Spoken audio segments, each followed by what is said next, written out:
Hizi ni habari za agizo kuu, Great Commission. Kuna makanisa pia yanaitwaga Great Commission, kanisa la agizo kuu.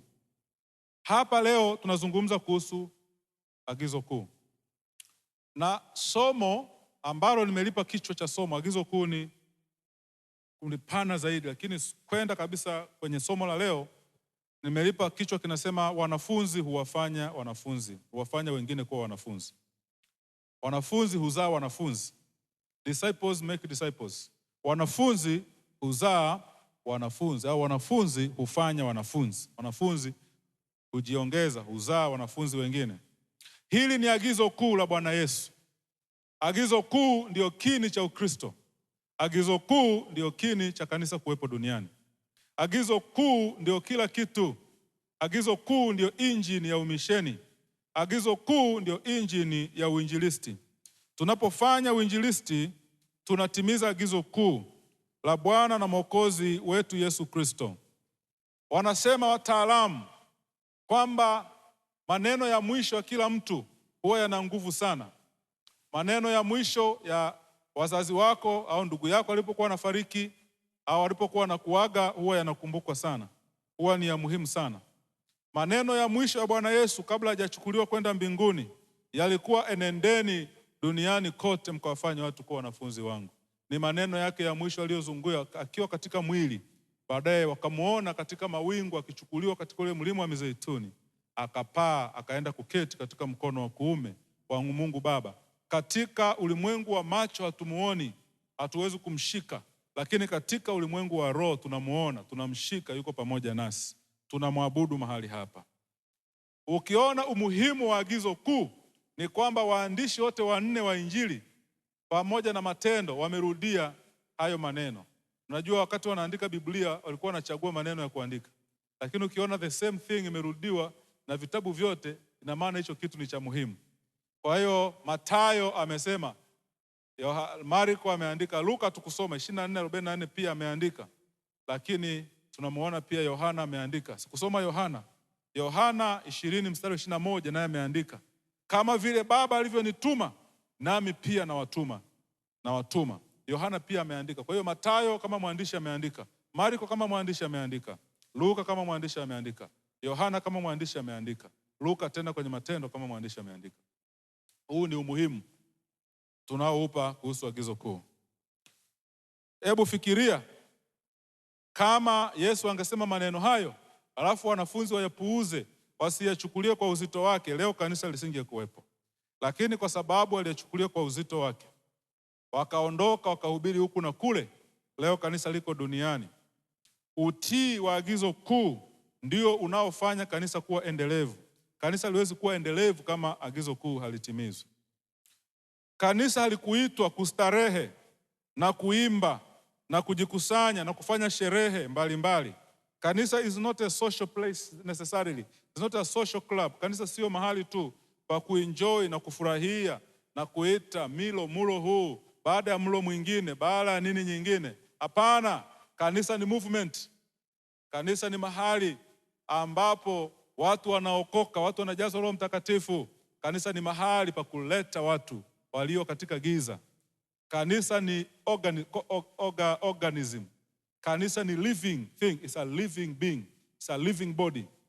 It has to grow. Na mimi ninaamini kwamba kanisa likiwa na afya lazima likue. Kama kanisa lina afya, mafundisho mazuri, mifumo mizuri, uaminifu mzuri, lazima tuongezeke, kwa sababu kanisa ni living, ni mwili ulio hai. It's a living thing. Maneno ya Bwana Yesu katika siku za mwisho, hakuwaambia wanafunzi wake, na waagiza, nendeni mkajenge majengo makubwa, nendeni mkaweke programu nzuri za kijamii, au nendeni mkalete watu, mkawajaze watu wakawe tu wanafunzi wa wachungaji na maaskofu. Hakusema hivyo. Pamoja na kwamba majengo makubwa ni mazuri, pamoja na kwamba programu za kijamii ni nzuri, lakini bado agizo kuu linabaki pale pale. Nendeni duniani mkahubiri, mkawafanya watu kuwa wanafunzi wangu. Hilo ndilo agizo. Hicho ndicho kitu ambacho tumeitiwa kukifanya. Niko Dodoma hii kwa ajili ya hicho. Mwaka 2020 nilipokuja hapa, hicho ndicho kilichonileta. kanisa la Dar es Salaam tulipopanga na wazee wetu baadhi waliokuwa na hamia Dodoma, waliona hapana, sio lazima tuende kwenye makanisa mengine, lazima sisi tutimize agizo kuu. Kulikuwa na wazee baadhi wachache hapa walikuwa wamejiorganize, kulikuwa na seli, tukaanza kama seli, wazee wale wakaja, mchungaji wa Dar es Salaam akaja, namkumbuka Pastor Safari, tukakutana Shefu Asili, tukaweka mikakati ya kuanzisha hii huduma. Ni kwa nini? Kwa sababu ya agizo kuu. Bwana Yesu asifiwe. Ni kwa sababu ya agizo kuu. Na investment iliyoenda kwenye kanisa hili ni kubwa. Investment iliyofanya sio kama makanisa mengine yanayoanzwa kwa namna fulani ya kiduni, kwa maana kiuchumi. Lakini investment iliyokwenda hapa ni kubwa. It's a lot. Investment ya kuhakikisha tunampiga mziki, investment ya kuhakikisha mchungaji yupo anapata huduma zinazostahili, investment ya kuhakikisha kila miundombinu ipo, sio ndogo. The gospel is free but it is expensive. The gospel is free but it is expensive. Ukitaka ufanye huduma yenye nguvu, lazima ujitoe. Utoe gharama ya fedha, gharama ya muda na gharama ya vitu vingine. Wengine mnajua, wakati tunaongea na mchungaji wetu senior, nilikuwa na kazi ambayo nilikuwa nafanya, lakini muda wangu wa kuifanya ile kazi moyoni mwangu ulikuwa umefika mahali ambapo naona it's no longer, I feel like no longer I don't need this. I need to be in an actual Great Commission movement. And here I am. Here we are. So kanisa lipo, sisi tupo ili twende tukafanye wanafunzi. Agizo kuu la Yesu liko wazi kabisa. Nendeni duniani kote. Nendeni duniani kote. Katika mstari ule wa 10 Yesu akaja akamwambia, mamlaka yote mbinguni nimepewa na duniani. Basi enendeni mkawafanye mataifa kuwa wanafunzi wangu. Ethne, makabila yote, kuwa wanafunzi wangu. Nataka nianze kwa kusisitiza kwamba kila mtu anayeokoka ni wajibu wetu kumfanya mwanafunzi wa Yesu. Sio mwanafunzi wa mchungaji, sio mwanafunzi wa dini, sio mwanafunzi wa mifumo, mwanafunzi wa Yesu. Kuwafanya watu kuwa wanafunzi ndio kinakachoendeleza imani ya Kikristo. Kama tukifanya watu kuwa wanaofuata dini, imani ya Kikristo tunaiua. Lakini kuwafanya watu kuwa wanafunzi, hiyo ndio inayoendeleza imani yetu ya Ukristo. Injili imetufikia hapa tulipo kwa sababu kuna mtu alitia agizo la kwenda duniani. Juzi nilikuwa Kigoma last week, hamkuniona kanisani. Nilisali kanisa la Kigoma. Nikashuhudiwa jinsi wa mishonari walivyofika kule. Wakaanzia shuleni, wakaenda wakanunua ardhi, wamejenga. Sasa kazi ya Mungu inaendelea. Hata kanisa nilisali kwenye kanisa, nilienda pia kwenye kanisa moja ya FPCT pale Kigoma, panaitwa Mwanga. Mtumishi wa Mungu pale amejenga kanisa la ajabu, lakini wamishonari walianzisha kazi pale. Na pale Kigoma mjini unapoona, aliniambia yule mtumishi wa FPCT kwamba kuna washirika wa FPCT Kigoma mjini tu kama 5,000. 5,000. That's a lot. So unaweza ukaona injili imepokelewa, injili imepelekwa, injili inaanzishwa kama kawingu kadogo, kama kakijiti kamoto kadogo, njiti ya kiberiti, lakini kazi ya kuipeleka na kuipeleka mbele, Mungu mwenyewe anaifanya hivyo. Sisi ni watumishi tu, hatuwezi kuchukua utukufu wowote. Na ndio maana namwamini Mungu kwamba 2030 kama sio 1,000 mahali hapa, tutakuwa 800. Amen, haleluya. Kwa sababu sio kwa nguvu wala sio kwa uweza, bali ni kwa Roho wa Bwana. Sisi tumejitoa, sisi tumejiachilia, Bwana ututumie kama upendavyo. Nataka niwaambie kanisa kwamba lengo langu na kusudi letu sisi watumishi wa Mungu ambao Bwana ametuita kiuhalisia kikweli kweli, lengo letu sio kujitajirisha na huduma. Lengo letu sio kujinufaisha na huduma. Lengo letu sio kutengeneza pesa kutoka katika huduma kwa watu maskini. Lengo letu ni kutengeneza, ni kufanya wanafunzi. Lengo letu ni kuhubiri injili halisi inayobadilisha watu. Lengo letu ni kuhakikisha watu wa Mungu wanaokolewa. Kanisa la Mungu Mungu linakuwa linaongezeka. Makanisa mengine yanaanzishwa huko na kuendelea. Kazi ya Mungu iendelee. Hata kama siku hatupo, watu watasema kwamba kulikuwa na watumishi wa Mungu ambao walianzisha huduma, ambao walinileta kwa Yesu, ambao walinifundisha neno la Mungu, ambao waliniombea nikafunguliwa. Hilo ndio lengo letu, watu wa Mungu. Nataka niseme kwa dhamira iliyo safi, kwa moyo ulio mweupe, katika jina la Yesu Kristo, motivation yangu ya huduma haijawahi kuwa pesa. Haijawahi kuwa pesa. Haijawahi kuwa nitapata nini kwenye hiki ninachokifanya. Haijawahi kuwa nitanufaikaje kwenye hiki ninachokifanya. Natamani kuona Mungu akiokoa watu. Natamani kuona Mungu akiinua vipaji. Natamani kuona Mungu akiinua viongozi wachanga wanaokuwa. Natamani Mungu akiita watu. Natamani ni kuona nyie kama kanisa mkienda huko shambani, mkienda huko maofisini, mnakuwa mabalozi wa Yesu kweli kweli. Mtu mmoja aseme amen. Mtu mmoja aseme amen. Maisha ya kuishi schizophrenia. Maisha ya kuishi kipande, nusu kipande kanisani. Ni mtu wa Mungu anayeimba na muamini Mungu. Akienda huko duniani ni mtu mwingine. Hauna jinsi ya kumtangaza Yesu wako. Maisha hayo sio maisha ya wanafunzi. Maisha ya wanafunzi, wewe ni mtu unayemcha Mungu ukiwa kanisani Jumapili. Unapotoka ibadani siku ya Jumatatu, maana yake sasa kule ndiko ibada imeendelea kule. Hapo umekuja kuwekewa, kujazwa mafuta. Hapo umekuja kutiwa nguvu ili ukamtumikie Mungu kule nje. Ndio maana makanisa mengine yanapokuwa naaga watu, anasema nenda ukamtumikie. Go and serve the Lord. Go out and serve the Lord. Bwana ametuita kuwafanya wanafunzi watu. Na katika mwito huu mkuu, kila mtu anaitwa kuwafanya wengine kuwa wanafunzi. Unaitwa kumultiply. Tafutia neno zuri la kumultiply, kujiongeza, kujizalisha.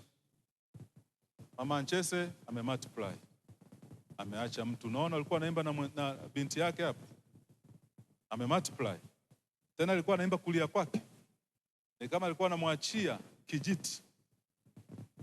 Maono ya kanisa letu DPC Dodoma ni kuandaa na kuwezesha wanafunzi wanaojizidisha, wanaojiongeza, wanaohubiria na wengine, wanaoandaa na wanaoenda kwa wengine na kuwaletea habari njema. Yesu alikuwa katika mlima wa Zeituni. Akawakemea wale wanafunzi kwa kutokuamini kwao. Very interesting kwamba mpaka watu wamemuona Yesu amefufuka, ameonyesha alama za vidole na nini, lakini bado hawaamini. Kitu nampendea Yesu ni hiki. Angekuwa ni bosi mwingine, angesema nyie nimekaa na nyie miaka 3 bado hamuamini, na waondoa na recruit wengine. Lakini bado aliwaamini wale. Leadership, you have to trust people. Uamini watu kwamba Mungu anaweza kutumia kila mtu. Yesu akawaambia, pamoja na kutokuamini kwao, mamlaka yote mbinguni nimepewa. Imagine. It sounds like a president ambaye amekwisha apishwa. Unajua rais akiapishwa anakuwa very powerful. Anakuwa very powerful popote, especially Africa. Ndio maana unaambiwa hata Trump alipoapishwa akasaini executive order ya kuondoa USAID out. That's the power of the president. Na unaona nguvu yake imemfanya watu leo wetu mamilioni wamekosa kazi duniani. Na magari yalikuwa yanauzwa tu kwa bei fulani ya kutupa huko. The power of the president is very powerful. Underestimate. Don't underestimate the power of the president. Underestimate. Sasa hii mamlaka anayosema Mungu Yesu hapa ni baada ya kuwa ameshinda kifo na mauti. Baada ya kuwa amefufuka katika wafu. Baada ya kuwa amejionyesha kwa wale watu. Anasema sasa ile mamlaka iliyoibiwa katika bustani ya Edeni, ile mamlaka iliyonyang'anywa Adamu, ile mamlaka iliyokuwa imepotea, nimeipigania, sasa imerudishwa kwangu. Glory to God. Hallelujah. Watu wa Mungu mshangilie Bwana kwa makofi. Hallelujah. Ile mamlaka sasa imerudishwa kwangu, ninayo mimi. Sasa kwa mamlaka hiyo mimi ninawaagiza, nendeni. Kwa mamlaka ile niliyo nayo exousia, kwa Kigiriki. Exousia ni mamlaka ya kuamua vitu katika uwezo wako, katika mamlaka uliyopewa kikatiba au katika sera za mahali hapo. Exousia. Ninayo mamlaka hiyo, enendeni duniani. Kwa mamlaka hiyo hamtumwi na mwanadamu, hamtumwi na mtu, mnatumwa. Hebu imagine commission ya rais, commission kama commission. Rais anawapa mamlaka, mandate, anawapa na terms of reference. Hallelujah. Anawapa na terms, hadidu rejea. Anawaambia mtafanya hiki, mtafanya hiki, mtafanya hiki, mtafanya hiki. Katika Mathayo 28, Bwana Yesu ametoa terms of reference. Enendeni, glory. Bwana asifiwe. Enendeni duniani kote. Hapo ilikuwa ni kule Galilaya. Nilishawahi kusema hapa siku moja, watu wa Mungu, miaka ijayo tuweze kufanya safari ya kwenda Israeli.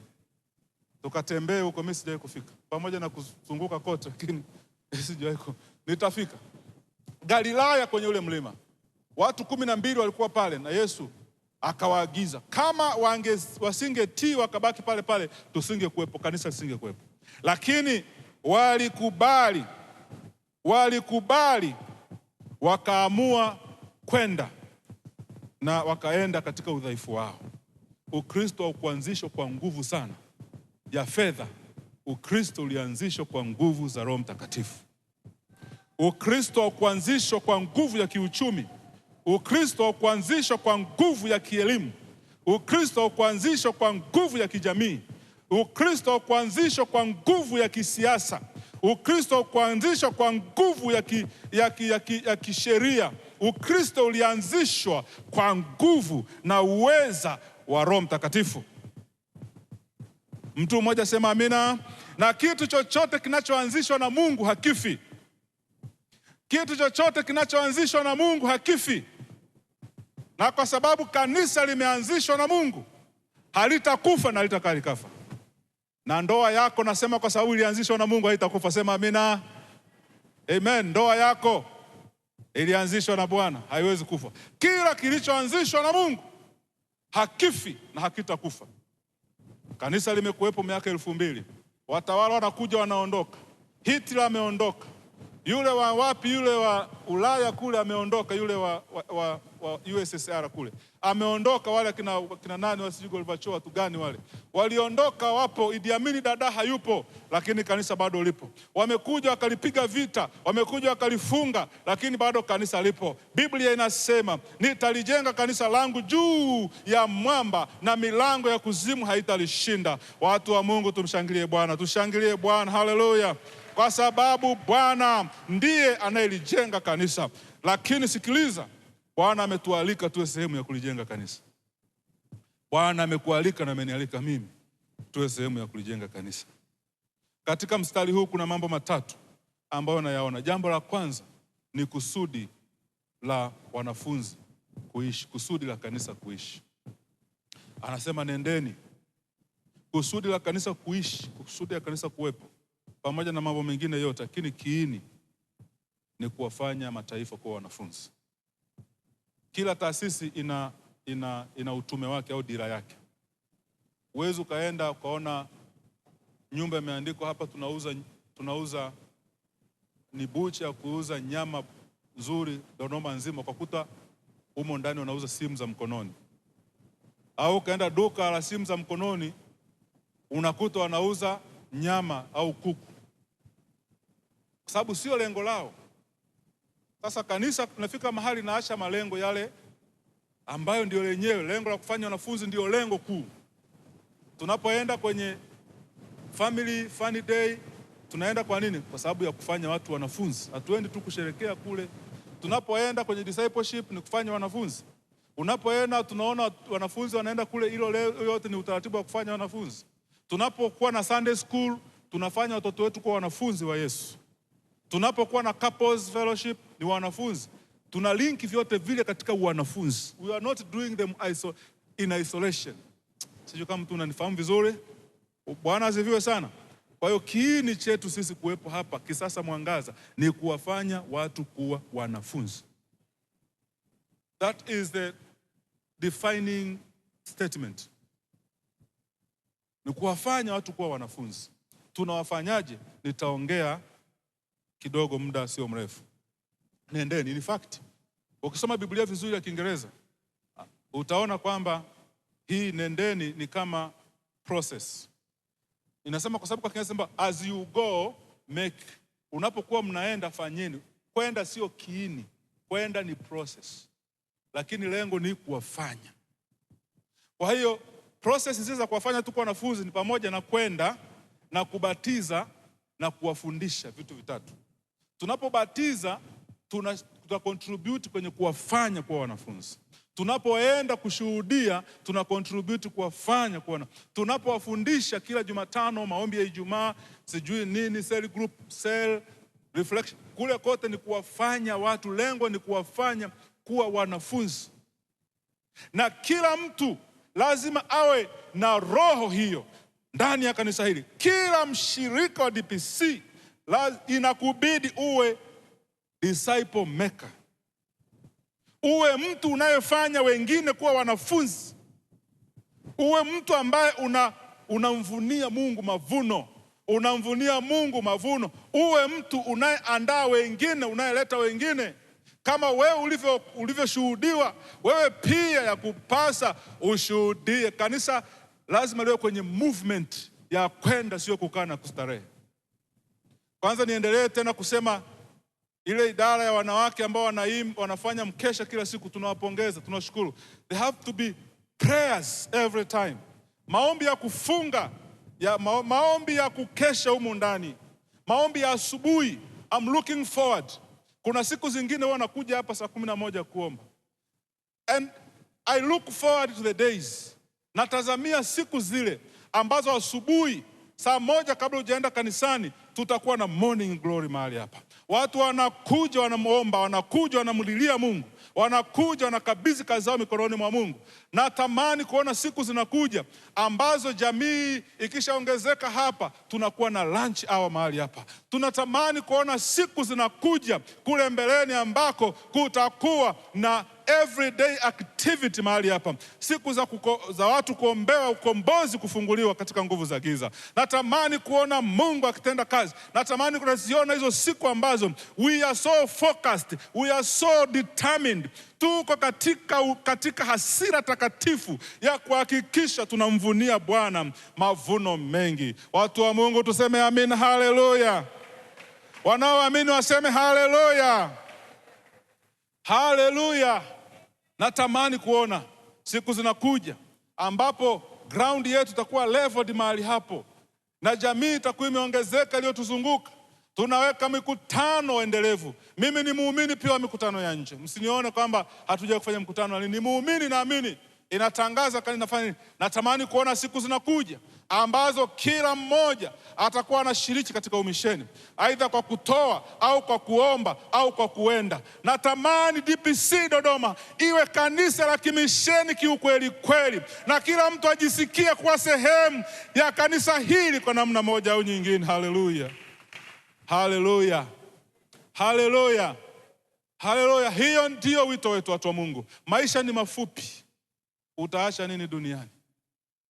Utaacha gorofa, sawa, ni vizuri. Utaacha gari, sawa, lakini naamini kitu kikubwa cha kuacha duniani, hata kama wewe ni mfanyakazi, hata kama wewe ni kiongozi serikalini, kitu kikubwa cha kuacha ni mtu uliyemgurumu, ni mtu uliyemwandaa, ni mtu uliyemfundisha, ni mtu uliyemmentor. Kule duniani wanaita mentorship. Kitu kikubwa cha kuacha, zawadi kubwa unaweza kuacha duniani ni kummenta mtu mwingine, ni kuhamisha vile vitu ambavyo Bwana amekupa moyoni mwako na kuvihamishia kwa mwingine, ili ukiwa wewe haupo ile huduma inakuwa inaendelea. Hicho ndicho kitu kikubwa. Kama unaamini sema amen, haleluya. Kama wewe ni muombaji, hamisha karama ya uombaji, muambukize mwingine. Kama wewe ni mtoaji, hamisha karama ya utoaji, muambukize mwingine. Kama wewe ni mshuhudiaji, hamisha karama ya ushuhudiaji, muambukize mwingine. Kama wewe ni mtu ambaye unatia moyo, hamisha hiyo, usikae nayo, mpe mtu mwingine. Hicho ndio maana ya kufanya wanafunzi. Kama wewe ni mchungaji, hamisha karama yako ya uchungaji, hamishia kwa mwingine. Huo ndio wanafunzi. Wanafunzi sio kutembea na kuridhika na kuona Mungu ananitumia sana, bila mimi sasa kanisa haliwezi kwenda. Huo sio wanafunzi. Hicho ni kiburi. Mungu hataki kiburi. Anataka Mungu tuachilie, tufanye impartation. Impartation ndio falsafa ya kiongozi ambaye ni mwanafunzi wa Yesu. Sijui kama mtu mmoja anaweza kusema amen. Haleluya. Haleluya, haleluya, haleluya, haleluya. Haleluya. Impartation ndio lengo kubwa. Yesu katika Yohana 20 alifanya impartation. Akavuvia akasema, pokeeni Roho Mtakatifu. Kama Baba alivyonituma na mimi nawapeleka. Aliimpart. Na mshukuru Mungu sana kwa ajili ya kila mmoja wetu.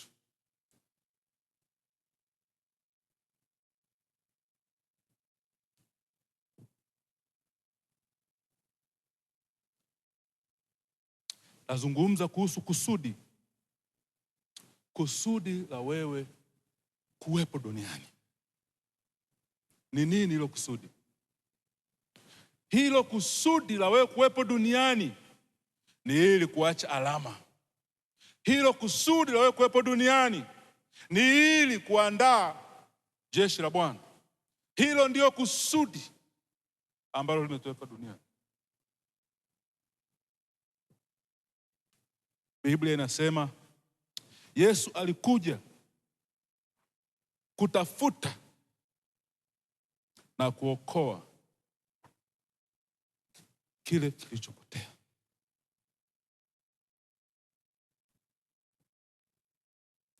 Asante, najua mnanishughulikia, mnatetea tissue hapo. Thank you. I just forgot my handkerchief. So Yesu alikuja kutafuta na kuokoa kile kilichopotea. Na alipokuja aliwekeza kwa watu wachache. Alikuwa na uwezo wa kuokoa dunia yote kwa wakati mmoja. Alikuwa na uwezo wa kutuma malaika wakaja kuwa wainjilisti. Alikuwa na uwezo wa kuipindua dunia yote kwa wakati mmoja. Lakini aliandaa jeshi la watu 12. Aliandaa jeshi la watu 12. Akasema, nyie nendeni. Kwa mamlaka hiyo nendeni mkawafanye watu kuwa wanafunzi wangu, kiwabatiza kwa jina la Baba na la Mwana na la Roho Mtakatifu. Asante sana. Barikiwe sana. Na Yesu hakutuita kuja kuwa entertained. Huwa nachukia sana. Unasikia mtu anakuambia, sasa tuite kwaya fulani ije kutuburudisha. Yaani kanisa inakuwa mahali pa burudani tena? How? The church is not a place of entertainment. How do you entertain in the church? Na muita mtu naita kusijui, unakuta kuna mahali unaenda unakuta, hii mimi nimetembea katika nafasi yangu ya uongozi, nakuta Mungu amebariki makanisa mengi anakuwa na kwaya nyingi, yani kwaya 4, 5, 6 zinaimba kwa Jumapili moja. Lakini ukiangalia unaona kama ni entertainment. Unasikia tuite kwaya fulani je kutuburudisha. Goodness. Kumbe nyie kwaya yenu mlianzisha kwa ajili ya kuburudisha watu, sio kufanya watu kuwa wanafunzi. Sisi hatuburudishani kanisani. Amen. Sisi hatufanyi nini? Hatuburudishani kanisani. We are serious. We are on a business, kingdom mission. We are not wasting our time. We are serious with this, what we are doing. And so, Bwana anawapa wanafunzi mamlaka ya kwenda kuhubiri. Na Biblia inasema wakaondoka, wakaenda wakahubiri kila mahali, na Bwana akathibitisha zile neno lao kwa ishara na miujiza. Akalithibitisha ile neno lao. Wanasema wataalamu kwamba kama hujapata sababu ya kuishi duniani au kitu ambacho kinaweza kukufanya wewe ufe kwa ajili yako, bado hujapata sababu ya kuishi. If you have not found anything that you can die for, you have never found your reason for existence. Hivyo wanasema hivyo. Wanafunzi walikuwa tayari kufa kwa ajili ya Injili. Leo hii vitu vidogo vidogo vinakwaza watu. Leo hii vitu Watumishi wa Mungu wenzangu, wachungaji wengi wanakwazwa na vitu vidogo vidogo tu. Nimeacha kanisa kwa sababu kanisa halinitunzi. Nimeacha nini? Vitu vidogo vidogo. Passion. Ile passion, reason for existence. Go ye, make disciples. Reason for your being. Sababu ya wewe kuishi ni nini? Sababu ya wewe. Esther alijua kwamba mimi niko katika nchi ya utumwa kwa mission. Niliwahi kusema hapa kwamba kila mtu ambaye amepewa kazi, Mungu amempa na umeokoka, you are there for a mission. Mungu amekuweka pale kama mtu wake wa mission. Ameweka kwenye ofisi ile. Kama ni mshauri wa rais, you are there for a mission. You are there for the kingdom mission. Kama wewe ni mshauri wa rais unanisikiliza, wewe uko pale kwa interest za mbinguni. Watu wa Mungu mnanielewa? Kama wewe ni waziri, uko pale kwa interest za mbinguni. Siasa zinatuvuruga sana. Unakuta mtu ameokoka vizuri sana, lakini akiingia kwenye siasa anavurugwa tu, anapoteza mwelekeo wa kimbingu. Mali zinatuvuruga sana. Unakuta mtu ameokoka vizuri, akawa muombaji, akianza kupata mali, fedha, anavuruga mwelekeo wote wa kimbinguni. Umaarufu unatuvuruga. Ukuta mtu alikuwa mwimbaji mzuri, mnyenyekevu, akianza kujulikana, jina lake linaenda, anakuwa celebrity, anapoteza mwelekeo wote wa kimbinguni. Unaanza kuona anatafuta umaarufu wake mwenyewe. Unaanza kuona anajitangaza mwenyewe. Hata watu wachungaji sisi, nawaomba sana washirika DPC. Naona sio jambo baya. Nasema sio baya, lakini not necessarily. I don't necessarily like it. Ni jambo zuri, lakini for me, nachotaka kusema, lakini for me I don't feel. Takuta washirika wa makanisa ya leo wanamsifu mchungaji wao kuliko hata wanapomsifu Yesu. Wanamtukuza mchungaji wao kuliko hata wanavyomtukuza Yesu. Kuta mchungaji ndio kwenye status. Na wengine wana wachungaji online. Utakuta ameweka mchungaji wake kwenye status huko. Yaani unamtukuza mtu binadamu kuliko hata unavyomtukuza huyu mtu nini? That's what is that? Biblia inasema katika Matendo 14, Paulo na Barnaba walienda kuhubiri katika mji unaitwa Listra na Ikonia.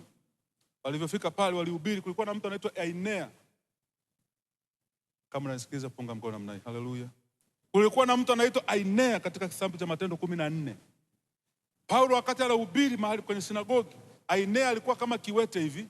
Anamsikiliza kwa makini. Paulo akamwona, huyu mtu ana imani.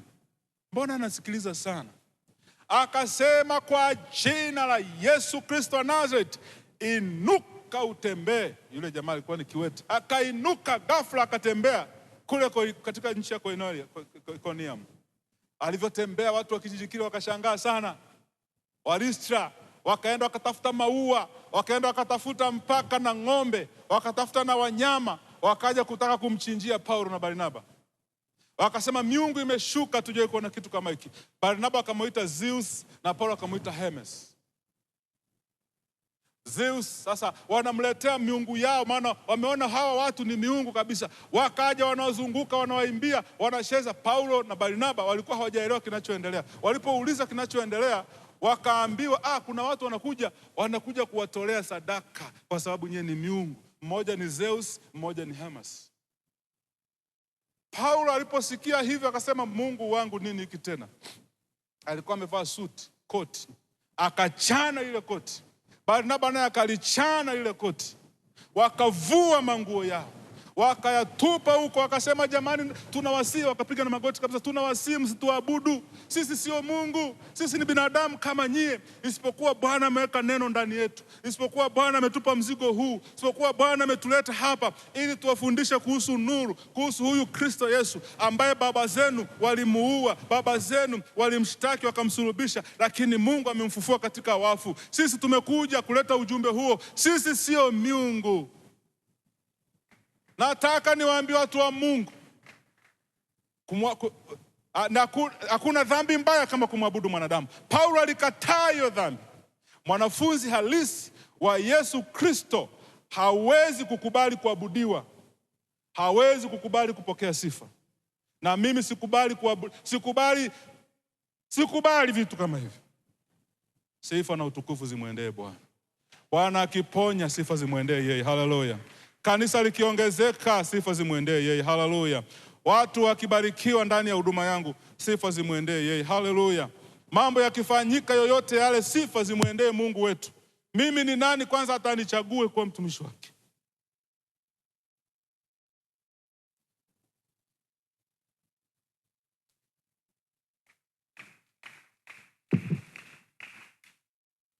Mimi ni nani hata nisimame hapa? Nina haki gani? Nina haki gani? Nina sifa gani za kuwa mtumishi wa Mungu, muumba mbingu na nchi? Nina sifa gani hata za kulitaja jina lake? Sistahili. Mwanafunzi wa Yesu Kristo ni mtu mnyenyekevu, ni mtu anayempenda Yesu kimoyo kweli kweli. Mwanafunzi wa Yesu Kristo ni mtu ambaye anaishi neno la Mungu. Mwanafunzi wa Yesu Kristo ni mtu ambaye anapenda watu wengine kikweli kweli. Mwanafunzi wa Yesu Kristo anazaa matunda ya rohoni. Mwanafunzi wa Yesu Kristo anaishi kwa imani. Mwanafunzi wa Yesu Kristo ni muombaji. Mwanafunzi wa Yesu Kristo amejitoa kikamilifu. Mwanafunzi wa Yesu Kristo hana majivuno. Mwanafunzi wa Yesu Kristo sio mnyimivu. Mwanafunzi wa Yesu Kristo anakuwa kiroho kila siku. Mwanafunzi wa Yesu Kristo analeta wengine kwa Yesu. Hizo ndizo sifa za mwanafunzi wa Yesu Kristo. Kama wewe ni mwanafunzi wa Yesu Kristo, lazima uliishi neno. Na unapoliishi neno, ile kuliishi neno ni ushuhudiaji tu. Mwanafunzi wa Yesu, wewe ni mwalimu kuanzia nyumbani kwako. Unafanya wengine kuwa wanafunzi kuanzia kwa watoto wako. Hao watoto wachanga, usisukumizie tu mwalimu wa Sunday school, nenda kwa Fibi. Nenda kanisani. Wewe pia unawatengeneza wanafunzi pale nyumbani, wale watoto wako. Unawatengenezea mazingira ya kuwa wanafunzi wa Yesu. Unawaelekeza kwa Yesu. Wakati mwingine hata wakikuomba kitu, hata kama unacho, waambie hebu tuombe kwanza, ili wajue Mungu ndiye aliyewapa hicho kitu. Josia mje muuliza akiwa mtoto mdogo, wakati nasoma Nairobi. Niliwahi kwenda, alikuwa anapenda sana vitu toi. Akaniambia baba, akanipigia simu kule Nairobi. Baba, nikawapigia ili kuwasalimia, na yeye sasa nikuletee nini? Akaniambia niletee baisikeli akiwa mdogo, ile baisikeli ya vijana hivi wanapenda sana watoto wadogo. Mnazielewa vizuri? Niletee baisikeli. Aya, nikamwambia funga na kuomba ili upate hiyo baisikeli. Nikiwa Nairobi. Na mama ananiambia kweli siku hiyo alifunga. Na mimi nilikuwa sina mpango wa kununua baisikeli. Moyo wangu ulikuwa mgumu. Lakini siku ya mwisho nilienda supermarket nikanunua baisikeli. Kwa hiyo yule mtoto akajua sio mimi niliyefanya nini? Niliyempa. Ni Mungu aliyempa. Wazazi tunachukua nafasi ya Mungu mara nyingi. Watoto wanatuona kama sisi ndio wapaji. Lakini Mungu ndiye nani? Mpaji. Mfundishe mtoto kuelewa hilo.